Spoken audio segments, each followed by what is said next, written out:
Hello and welcome to Transforming Tomorrow, the podcast from the Pentland Centre for Sustainability in Business here at Lancaster University Management School. I'm Paul Turner. And I'm Professor Jan Babington.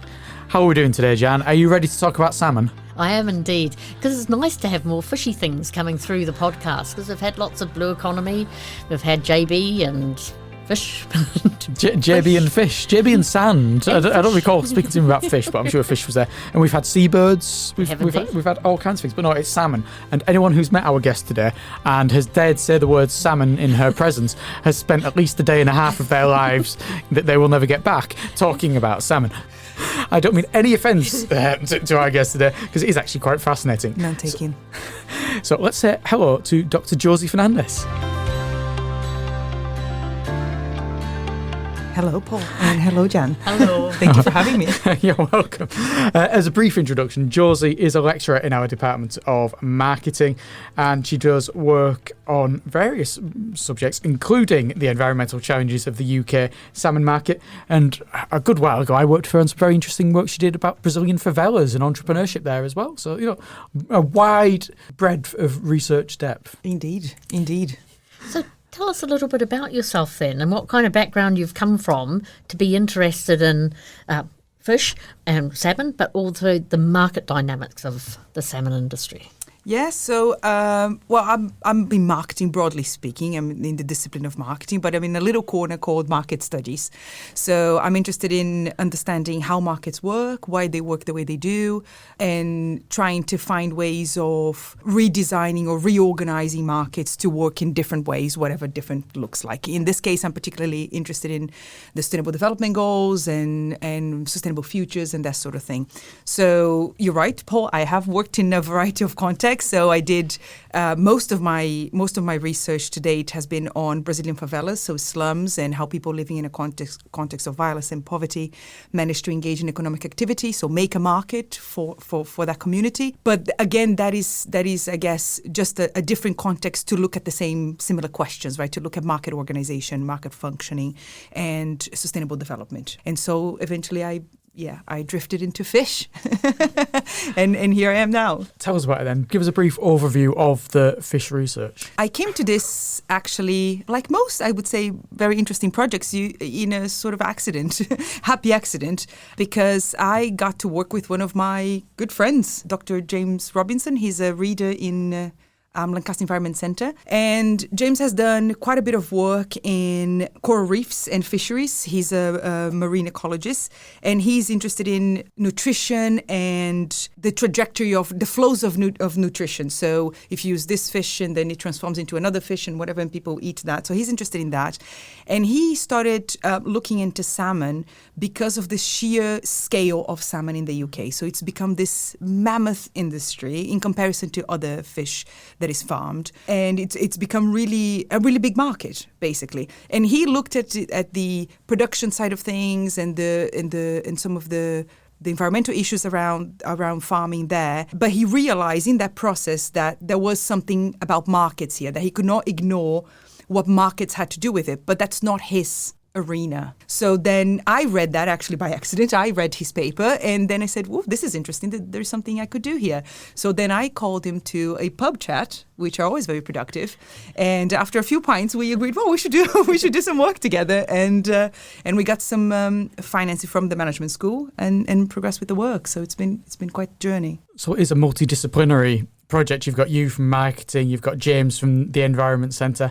Is that valuable, being able to have those two totally different perspectives? Well, maybe not totally different, but two different perspectives. Oh, absolutely, Paul, absolutely. I learned so much working with him. In this particular context, in this particular case, I was a consumer, but you don't tend to think about the technicalities of it or everything that happens behind the scenes in a way. And so working with James has really helped me understand, this whole world that he's involved in as a marine biologist, and it's truly fascinating. And at the same time, I get to share with him the stuff I've been looking at, and I think we're both learning a lot in this process and bringing of our expertise into this case. And I think we're getting something really valuable out of it from these different perspectives. So could you tell us about the project then? What it's seeking to do, its aims, how it's coming together from those different perspectives? So we were interested really in understanding how farmed salmon came to be, in a way. So we were really curious to understand why salmon became this and not other fish. Other fish are farmed, have been farmed, there's technology for it. How salmon became so big, why not other fish had the same fate, and if there is something we can learn from this process. So we started with these really broad questions and then went on to try and frame a project around this.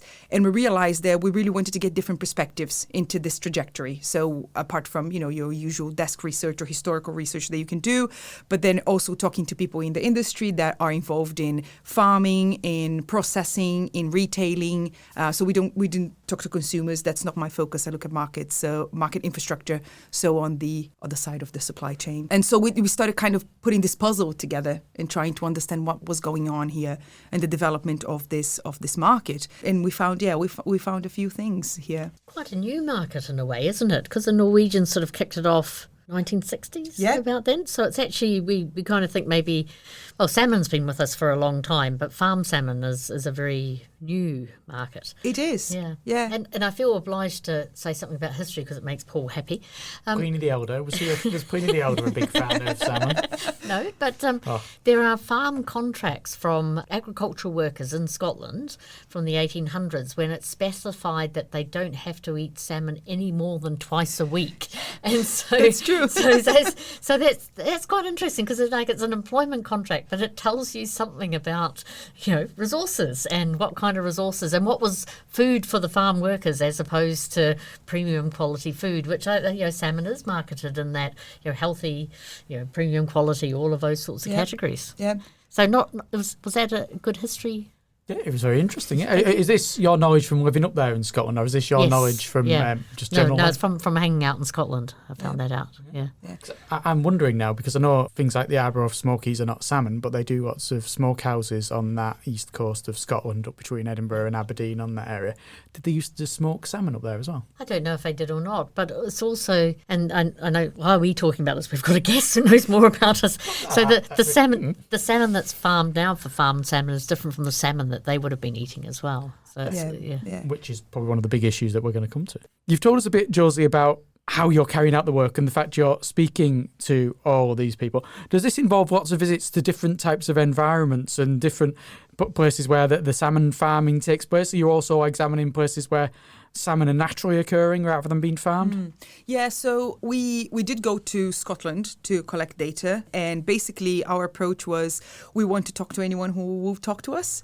And as we found out, not as many people as you would like were willing to talk to us, but that's always a challenge with doing research, finding participants, and especially in industry, people are very busy, they're working, their managers in their role it's much more difficult to talk to someone representing a role than talking to a consumer, I would say, right? So, but we did manage to talk to some people in really big organizations in Scotland, also because when we talk about fish farming or salmon farming, I think a lot of the time people tend to think of small-scale farming or farmers, local farmers in Scotland in that sort of idyllic environment, and but actually we're talking about massive multinational corporations operating in Scotland. And so it's nothing like that. These are really big companies. So we did manage to talk to some people that are involved in the industry, that are key actors in the industry and really are pushing forward in terms of technological development, really pushing forward in key activities in shaping this market in a particular way, producing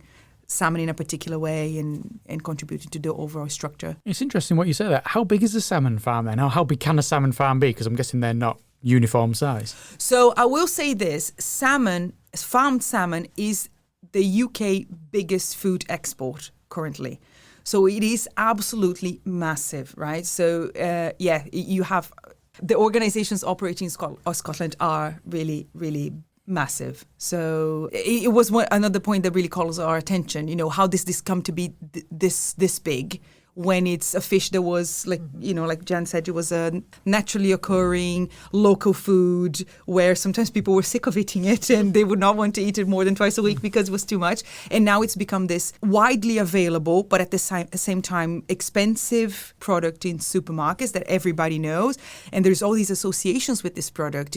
Salmon is kind of the poster fish for omega-3, healthy fatty acids. If you want to have a healthy diet, you should get your fatty fish. If you look at the Eat Well guide from the UK government to try and change diets in the UK and address some of the issues we have, obesity and problems with nutrition, it's right there, right? You look at that pie chart and it's right there, salmon representing the fatty fish and a healthy diet. So there's all these associations with this fish that we were quite interested to dig into and see what was going on. I suppose I'm thinking as well, how big is an individual salmon farm? How many salmon are you getting on a farm? Are you talking hundreds? Are you talking thousands? Are you talking tens of thousands? It is quite a peculiar sort of environment because I think when people think of fish farming, they think of a bunch of fish in a lock or in the ocean, perhaps they're in a sort of facility or in a pen or in a net or something, and that is partially true. That's what you get, but the fish is actually hatched and raised in a lab-like facility for a lot of their lives until they achieve a certain size, and then they are transferred to the pens in a wider environment. So you do have sort of this industrial scale production of fish, simply because you cannot have the availability that we have in supermarkets, and I don't think people realize that very often. You cannot have that availability without having an industrial scale of production. And it's quite a long-term cycle as well. So from smelts and hatching them out of eggs through to harvest can be 3 to 5 years. It's an investment in a growing stock. And then, of course, you have to feed them, which has their own issues with that. But then also you have to protect them from very hungry Scottish seals who are very interested in the fact that they are there.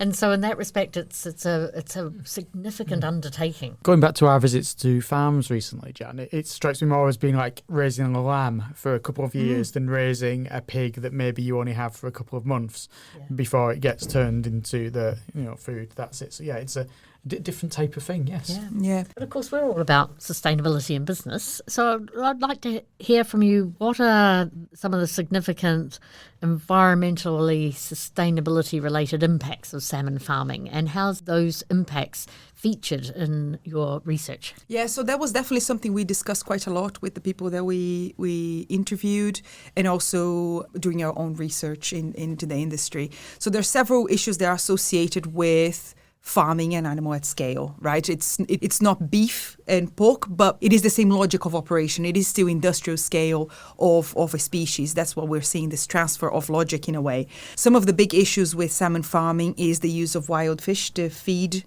these fish. So there's a big conversation around dispossession and harvesting wild fish, say from the west coast of Africa, and bringing them to Norway and Scotland to feed salmon farms, and people that did not having those local species anymore to consume. So there is that conversation.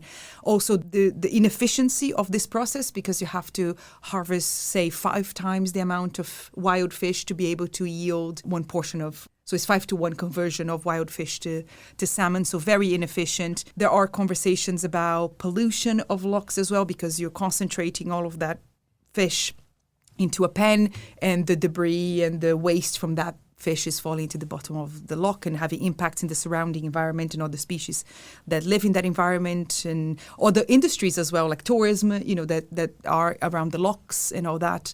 There are issues with animal welfare. So there's a lot of stress involved in the operation of fish. When you have to transfer fish from the lab facility into the pen, there is stress there. When you're going to harvest that fish, there is stress there. So all of these processes also involved.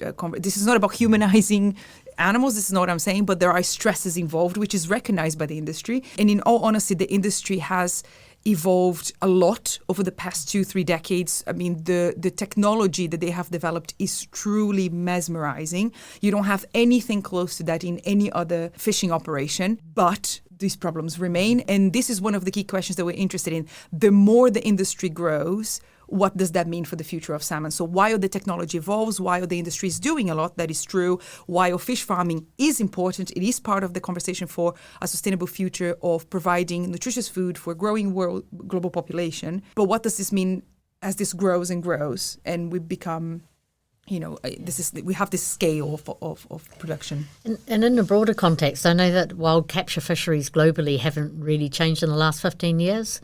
So it doesn't matter what technology you throw at catching fish out there in the oceans, you're not catching anymore. So it's the farmed fish segment which is lifting the globe's consumption of fish. So it is an absolute part of the food system that without it, you're not getting that from wild capture. Yeah. So that is absolutely true, Jen. I mean, it is, as I said, this from the outset when we set out to do this research, we're like, this is not a research about demonizing an industry, right? But there are issues here that need to be addressed because the plans is to scale the operation further and further. But then what does this mean for sustainability and the future of this industry? And also what we're really keen to know is if this was possible with salmon, if we were able to bring this fish into this, into this massive market, perhaps there is something we can learn from salmon to other blue foods, right? To other marine species that can help us feed a growing global population, but sustainably. And also from a diet perspective, and then here drawing a lot of the work that James did, is, we know quite well that a diet should be varied. You should not be focusing your diet on a few species, but you should consume a variety of foods to compose your diet. So even if we do grow this a lot, the aim is not that everybody eats just salmon, right? We should be eating other stuff as well. So how do we then do this mix and match of diets? What does this mean for markets that need to grow, that need to be developed even? And that makes a lot of sense as to why you, as someone who understands how markets come into being and how they're sustained and how they evolved, would be interested in this particular subject area. Yeah, I'm very keen in asking those questions. So James, it's quite interesting our conversations because he brings all of the marine biology, nutrition questions, and I go with, well, but that market doesn't exist. How do we do that then? How do we actually create something? Can we even do that? And what kind of market do we need? Really, right? Because you do have quite a lot of work done to say that we need this type of diet or that type of diet. We need to address these issues and those issues. But then if we are to envision a future, how would that look like? And that's, as you know, much more challenging.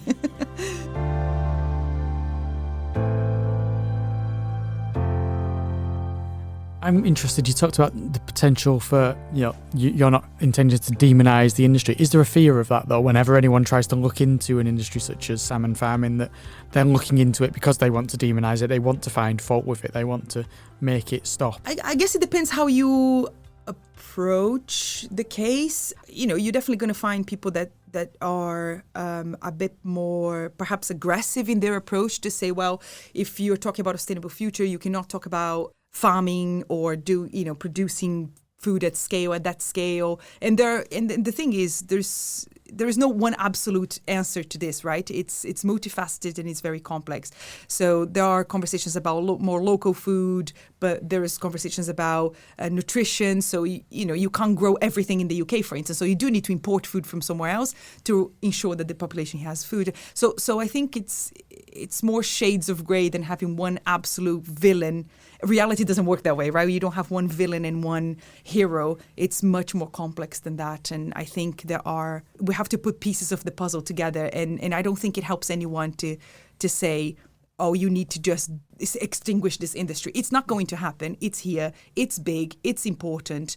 It generates jobs in the local area, so it has its role, and we have to recognize that. But at the same time, we have to account for different stakeholders, right? So it's not just about growing the industry and making lots of profits, but what else is there, right? And I think also this is a critical conversation in marketing that I like to engage with, which is we've been part of the problem for a long time. We've done very well in developing all sorts of tools, techniques, practices, frameworks to create markets and be very successful in them. But then there were consequences to this, right? And then now, how can we be part of the solution as well? So how can we lend our expertise or develop our expertise to contribute to meaningful conversations about the future that actually affects us all? Bearing in mind then that it's not an industry that's going anywhere, look to the future. And what can you see changes happening around the market, particularly regarding sustainability practices? I think that the industry is doing quite a lot. I think there is a lot of, as I said, technological development. There are conversations about sustainability. There are conversations about how to tackle these issues. I did go to industry events to engage in those conversations as well. So it is there. And even with the people that we interviewed, they are also very aware that this is important to consumers. So at the end of the chain, right at the end, you have the consumer. The consumer is putting pressure on retailers and is putting pressure upstream the chain through the retailers and saying, well, we want to buy stuff that is sustainably produced, that ensures that this is part of a sustainable system. So the pressure is there. I think there is some interest there, but I think we're not there with the solution yet. And I think we need to do more, basically. How does that link then through to the kind of conceptual questions that your discipline is interested in? Because heading off into a deep and rich case study, it's always nice as you come back out and then reflect on, what does this mean for making of markets? Is there something from having gone and looked at depth in the salmon market that means it will think differently in a conceptual sense about making of markets theory altogether? Are things coming up the way, bubbling up, if you like, and to affect that main thinking about markets, how they're made, what they're for, when do they change, how do they change? Yeah, the beauty of this salmon case is definitely helping me think about some of the concepts that have been long-standing in the discipline and long-standing in my little corner of market studies, and how that can contribute to the overall organization of the market. It's not that I'm saying, well, I've come up with, a new concept is going to change the discipline, nothing like that. But the little piece of the puzzle that I think I'll be addressing has definitely something to do with learning lessons from the salmon market and deriving lessons for reorganizing this market in a different way. There is a lot of conversation already about organization and reorganization of markets, but I think we are not quite yet with how that will look like. We're not quite there yet. And I'm not saying I'm going to provide any definite answer, but we are finding some clues that will help us provide some sort of pathway for action, or at least a beginning somewhere, which I think we've been a bit reticent in the marketing discipline to put forward. Well, not because the expertise is not there, but because it is a difficult thing to do, right? Yeah. To design a path for action. So that's where we hope that we'll be able to kind of add a little bit, to the puzzle, hopefully. I'm quite tempted to ask a Paul question now. Are you going to be cynical? A Paul question? What is a Paul Or is it going to be about random facts that just go off on a total tangent? No, somewhere maybe a third one. So do you eat salmon? No, I'm a vegetarian. Were you a vegetarian before you started this work? Yes. She's got herself off the hook if we want to keep the metaphors coming. Yes. We've been going upstream, we've been getting off the hook. But I will say that I did used to eat quite a bit of salmon, because the thing is, I come from the south of Brazil, and my family still lives really close to the ocean. And so we used to eat, they still do, a lot of fish that are from that area. My father used to fish a lot, and my grandfather for our own pleasure. So we would eat whatever they fished, whatever came, we would eat. And it was mostly white fish. And salmon then, 90s, was not a thing in Brazil. Like, you just didn't, it's not a native species. You didn't really have it available. But with the growth of sushi restaurants, there was a boom in Brazil of salmon everywhere. Now everybody knows salmon. So when I came here and I found all of the salmon available in the supermarket, I was like, oh, this is really nice. So I started eating quite a lot, actually, because it's convenient. Yeah. It's tasty. You can make a quick meal out of it. All of these reasons that actually the people that we interviewed in the industry said that's why they think salmon is so popular. It is very consumer friendly, and I agree. When I was eating fish, that was the main thing I would go to, So I can't blame them. But no, I became vegetarian a few years ago. Do you eat salmon? I do. Before you expand, do you particularly look to see if it's farmed or wild? It's invariably farmed. Some wild salmon is often quite expensive, but also that it tastes different. And I think if you get used to the farm salmon taste, it tastes a bit meaty and gamey, if you like. So I wouldn't eat a lot of salmon, but it would be one of my fish that I would go to. I'm more of a whitefish girl, but salmon are really good as well. Okay. Yeah. You know what? I'm gonna bring James into this. He's not here, but James does eat salmon as well. Yeah. So yeah. It's there. And he said, I hope, when we visited companies, he said, I hope they provide a tasting session for us. They didn't, unfortunately. They don't want to talk to you, but they will provide you with free salmon. That's Yeah. And there is a book that we'll put at the bottom of this podcast, and I'm desperately trying to remember if it's a history of 5 fish or if it's a history of 6 fish. 4 fish. 4 fish. 4 fish. Well, there we are as a number. We all read that book. A fantastically interesting book about salmon, sea bream, tuna, and cod. Yes. And how that they have been a foodstuff in markets for a long time, but also how they have then moved into being farmed as well as being wild caught and what that means. Yeah. It's a super book. It is, yeah. There is another one that came out not too long ago. I am not going to remember the name, but it's by a journalist, and it's all about salmon, but it involves salmon all over the world. So he looks at, from Alaska to Scotland to, so just everywhere, but tracing also the historical consumption of salmon from Native American people all the way all across the world. And basically what he does is then a discussion of how the history of salmon and the current state of salmon as a species mirrors the sustainability issues and all of these sustainability problems that we have. So in a way, salmon is like the prime example of these issues that we're having, which was also quite a fascinating read. We'll make sure both of those books are at the bottom of the podcast. Indeed, we will. No one asked me whether I ate salmon, by the way. Was it just assumed? No, he doesn't look like the type of person who eats salmon. I don't, as it turns out. I too, as you say, Jan, I'm a whitefish girl. So that's yes, I'm very, very much. Fish and chip shop fish is a very nice thing. And when you've got a good local fish and chip shop, which is something we spoke about way back on the first episode where we touched on the blue economy with Celine, where we talked about fish and chip shops. But yeah, no, I'm very much whitefish, and I know that in our fish and chip shop, it does make an effort to change what type of whitefish they have, depending on what is sustainable at that moment in time. What are you planning to do with your work then, Josie? What are your hopes for what it will become? So as I said, at the moment we've analyzed all the data now, and we are in the fun stage of writing up, right? Which I found out is not as fun as collecting all the data in the west of Scotland in wonderful Oban, So we are now writing up, and some of the stuff there are coming out in those, if you made the 2 camps that we are writing. So James is leading on marine biology sort of conversation, and I'm leading on the markets conversation.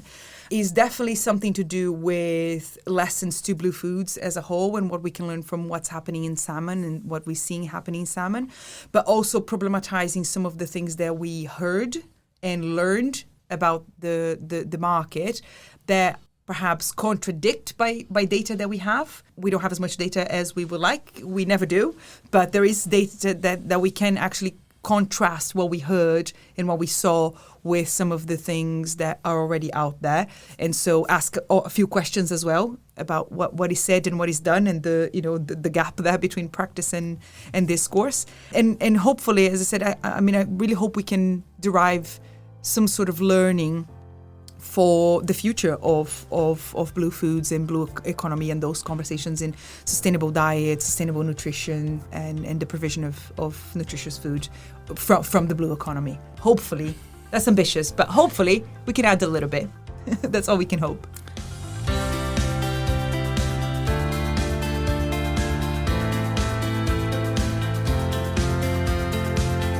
Thank you very much, Josie. You're I think that brings us to the end of our conversation, Jan. It does.